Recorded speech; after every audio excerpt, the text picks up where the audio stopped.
Si t'es un couvreur et que t'as pas de budget publicitaire à mettre, mais que ça t'intéresse quand même de faire de la publicité, eh bien je vais te donner une méthode qui est sous-cotée par la plupart des couvreurs, par la plupart des entreprises dans n'importe quel domaine, mais cette méthode fonctionne et c'est une méthode que la plupart des gens ne veulent pas faire parce que ça demande un peu d'effort, mais si t'as pas de budget pour faire du marketing pour ton entreprise, pour moi c'est vraiment... Cette méthode en fait, tu vas terrasser tes concurrents, genre littéralement. Et donc en fait, je vais pas faire une intro et... Non, genre on va aller droit au but. La méthode, elle est très simple. Il faut que tu deviennes une référence dans ton département ou dans ta région. Et donc en fait, la méthode, elle est très simple. Ce que tu vas faire, c'est que tu vas commencer à créer du contenu sur les réseaux sociaux. Concrètement, ça peut être des articles de blog sur comment bien entretenir sa toiture, comment savoir si sa toiture, si on doit la changer, des trucs du style, des trucs comme ça. Ou soit, parce que ça c'est un peu un truc chiant et tu dois écrire, enfin bref, si t'es pas très à l'aise en écriture, je te conseille de faire un autre truc. Tu vas créer du contenu sur les réseaux, principalement sur YouTube et pourquoi pas TikTok, parce que ça peut être aussi viral. Et ce que tu vas faire en fait, c'est que tu vas apporter du contenu de valeur pour tes potentiels futurs clients. Prenons Jean-Pierre, voilà, j'ai pris un prénom au hasard. Jean-Pierre, il a besoin de changer sa toiture. Sauf que le mec en fait, il a 5 devis par exemple, de couvreurs différents. Il a 5 devis à des prix qui sont différents. À premier abord, on pourrait se dire que Jean-Pierre, il va choisir le devis le moins cher. C'est la logique, il va faire des économies. Mais non, c'est pas ce qui va se passer. Ce qui va se passer, c'est que Jean-Pierre, à 70% des cas, supposons qu'il a l'argent ou qu'il a une assurance qui le couvre, à 70% des cas, il va prendre la personne en qui il a le plus confiance. C'est justement en fait ça la base de la vente. La base de la vente, c'est la confiance. Les gens doivent te faire confiance. Pour être capable de vendre quelque chose à quelqu'un les yeux fermés, il faut que cette personne ait aveuglément confiance en toi. Et donc en fait, la dernière fois, je réfléchissais et je me disais en fait, les meilleurs vendeurs, c'est ceux qui arrivent à créer une sorte de dette morale entre toi et eux. C'est à partir du moment où il y a une forme de dette morale que la personne se sent obligée de rendre cette dette sous forme, dans le cas de Jean-Pierre, il va prendre l'entreprise de couverture en qui il a le plus confiance et en qui, on va dire, il y a une certaine proximité. Je te prends un exemple, on peut prendre par exemple Jean-Pierre, il peut faire 2 devis. Un devis avec les meilleurs couvreurs de la ville et un autre avec des couvreurs qui sont moyens, qui sont bofs, qui font de la merde, ils font un travail de merde, mais Jean-Pierre, il a confiance en ses couvreurs. Ses couvreurs, ils sont sympas, ils sont avenants et il s'entend bien presque, on dirait même qu'il est pote avec eux. À ce moment-là, il va pas penser rationnellement, il va pas se dire je vais aller chercher les meilleurs. Non, il va se dire, il va penser émotionnellement. En fait, c'est exactement ce qu'il faut comprendre, c'est que dans la vente, en fait, les gens ne pensent pas rationnellement, ils pensent émotionnellement. Et donc en fait, c'est comme par exemple, je discutais avec un couvreur la dernière fois et il disait que ouais, en fait, parfois en fait, tu fais un devis et la personne te dit ouais, c'est trop cher et tout. Et parfois, et en fait, il me disait que du coup, il essayait d'argumenter sur son tarif et de dire voilà, c'est parce que les matériaux coûtent cher, c'est parce que si, c'est parce que ça. Et en fait, c'est une erreur de débutant. Les gens n'achètent pas de manière logique. Enfin, bien sûr que si t'as un problème urgent sur ton toit, voilà. Mais généralement, les gens achètent de manière émotionnelle. C'est les émotions. L'être humain est un être plus émotionnel avant d'être rationnel. Et c'est pour ça, en fait, que les meilleurs vendeurs, ils arrivent à faire en sorte que tu sois littéralement pote avec eux. Genre, c'est vraiment une dinguerie, hein. Les meilleurs vendeurs, ils arrivent à te faire croire que t'es pote avec eux. Et c'est à partir du moment où tu crois que t'es pote avec eux, ils t'ont suffisamment apporté de valeur, ils t'ont suffisamment endetté, peut-être complimenté. Voilà, enfin, vraiment, t'as l'impression qu'il y a cette chaleur humaine, qu'il y a cette complicité. C'est à ce moment-là que toi, tu vas acheter leurs produits les yeux fermés. Parce que t'as confiance. C'est justement, en fait, ça la clé pour vendre de manière efficace n'importe quoi, que ce soit un service de couverture, n'importe quel service, il faut que les gens aient confiance en toi et il faut que tu construises une sorte de dette morale.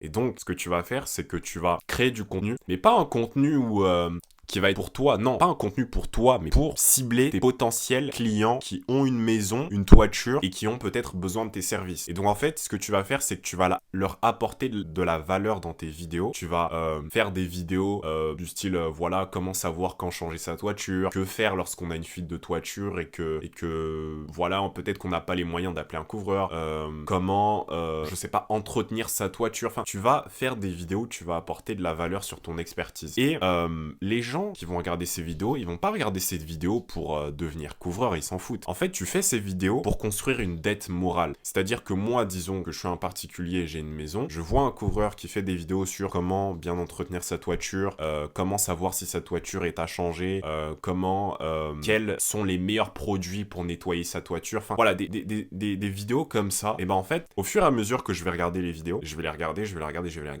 il y aura une sorte de dette qui va se construire. Parce qu'en fait, je vais me dire, l'entreprise entreprise m'a apporté tellement de valeur sur comment bien entretenir ma toiture et comment savoir quoi faire que la première entreprise que je vais appeler lorsque j'aurai besoin d'une entreprise de couverture, c'est eux. Je vais directement penser à eux. C'est pour ça en fait que je dis qu'il faut que tu deviennes une référence dans ton département ou dans ta région. C'est-à-dire que ça, c'est une stratégie que très peu de gens font, hein, mais ça marche et c'est effectif de fou. Tu crées du contenu, tu construis une dette morale, tu endettes les gens moralement. Je sais que c'est un peu péjoratif de dire ça, mais c'est la vérité, c'est une dette que tu construis. Et c'est à partir de cette dette que peut-être que tu vas pas signer des clients tout de suite, peut-être que les gens vont pas t'appeler tout de suite, peut-être qu'ils vont juste regarder, s'abonner, et puis voilà. Et au fur et à mesure qu'ils regardent tes vidéos, ils vont penser à toi. Et ton entreprise va revenir dans leur tête. Je prends un exemple, je sais pas c'est quoi ton entreprise, mais Jean-Pierre Couverture. On va prendre un exemple, Jean-Pierre Couverture. Si à chaque fois, moi je vois Jean-Pierre Couverture, comment prendre soin de sa toiture, comment faire ci, comment savoir si sa toiture est endommagée, et je regarde quels sont les risques de ne pas nettoyer, de ne pas démousser sa toiture, risque d'effondrement, ok, ah c'est intéressant, ok, je regarde.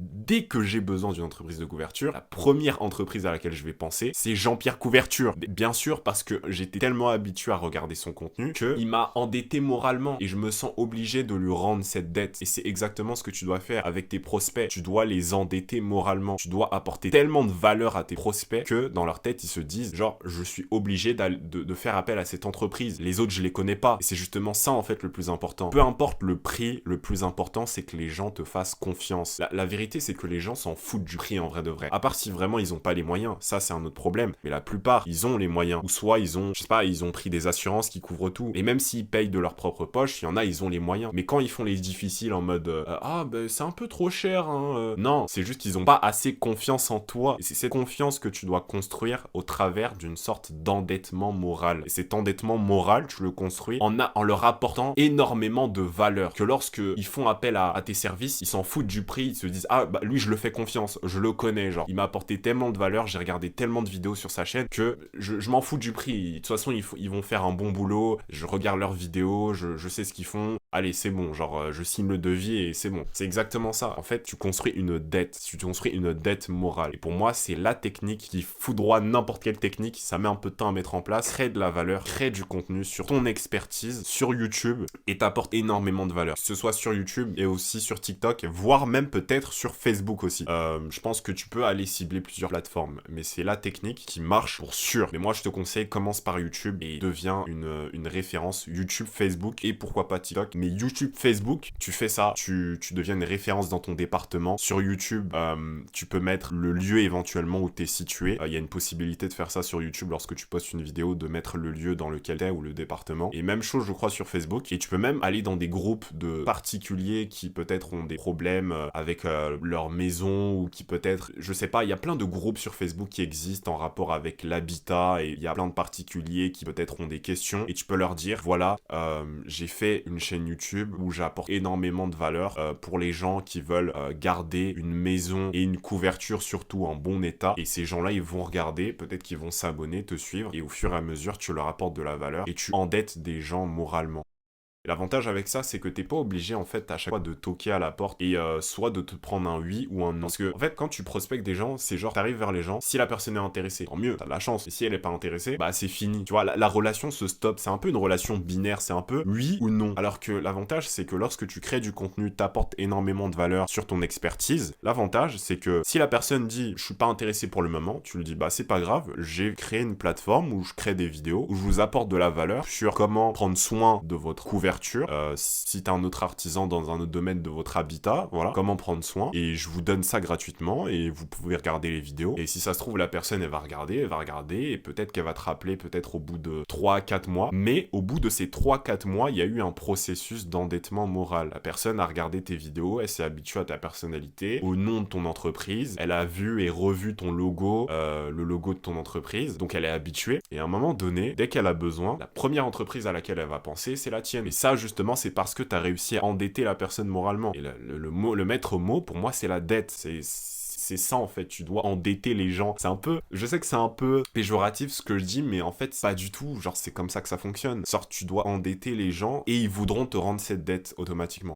Je laisse ça là, hein. Je sais qu'il y a des gens qui vont pas l'appliquer et qui vont se dire ouais mais non, moi j'ai pas trop envie de me montrer sur les réseaux, mais en fait le potentiel de clients que tu peux avoir au travers des réseaux c'est juste incroyable. En plus c'est gratuit, c'est-à-dire que poster des vidéos sur YouTube et Facebook ça te demande 0 €. Ça te demande juste quelques compétences pour monter les vidéos éventuellement, quelques compétences pour apporter de la valeur et surtout du temps parce qu'elles vont pas, les vidéos elles vont pas, ça va mettre du temps quoi, ça va pas, c'est pas en un claquement de doigts, c'est pas une méthode magique et d'ailleurs il y a aucune méthode magique qui existe, mais c'est une méthode qui marche si tu montres ton contenu en face des bonnes personnes. Je te dis de faire du contenu vidéo parce que c'est un peu plus facile que l'écriture. L'écriture c'est assez chiant, ça marche aussi hein. L'écriture de blog, il y a pas mal d'entreprises qui font ça, mais le contenu vidéo en ce moment ça cartonne tout. Et si tu fais ça, je te garantis que même si tu as 0 € de budget publicitaire à investir, tu vas obtenir des clients sur le long terme, tu vois, c'est vraiment un truc à faire sur le long terme. Faut pas juste penser je le fais, oh une semaine ça marche pas, bah j'arrête. Non, genre c'est un truc, tu te dis je poste des vidéos qui ont de la valeur, qui ciblent des gens en particulier, tu vois, des gens qui habitent dans une maison. Tu vas pas aller cibler des gens en appartement, je pense, tu vas aller cibler des particuliers qui ont un toit, une maison, et tu fais des vidéos là-dessus, tu fais des vidéos sur comment bien entretenir sa toiture, comment savoir s'il faut changer sa toiture, quelles sont, je sais pas, les meilleures tuiles à utiliser, est-ce qu'une toiture en zinc c'est meilleur qu'une toiture en tuiles normale, voilà, enfin, je suis pas un expert, même si je travaille avec des couvreurs, mais en tout cas, tu fais des vidéos sur ton expertise et au fur et à mesure, tu vas trouver, il y aura des gens qui seront intéressés, qui vont te remercier, qui vont dire ah putain c'est super le contenu, merci, je savais pas et tout, et au fur et à mesure qu'ils vont regarder tes vidéos, dès qu'ils ont besoin de quelqu'un, ils vont penser à toi. T'appliques cette technique, je te garantis à 100% sur le long terme, sur 1 an, 2 ans, que t'auras plein de gens qui vont t'appeler en fait, et tu laisses un lien par exemple dans la description ou autre, je sais pas, pour réserver un rendez-vous de diagnostic avec toi pour faire un devis, ou juste un appel, un lien avec où les gens peuvent te contacter pour en savoir plus sur tes services, les services que tu proposes en ouverture, et tu fous droit en fait la concurrence, mais littéralement en fait, genre vraiment il y a pas d'autre mot, genre à partir du moment où les gens ont confiance en toi en fait, enfin tu peux tout leur vendre, genre littéralement, genre il y a aucune barrière en fait, la plus grosse barrière à franchir c'est vraiment la confiance. Une fois que t'as franchi cette barrière de la confiance, c'est fini en fait, il y a plus de concurrence, la concurrence n'existe même plus, et tu fais ça, je te garantis que tes concurrents n'existent plus, enfin c'est un peu méchant de dire ça mais c'est la vérité.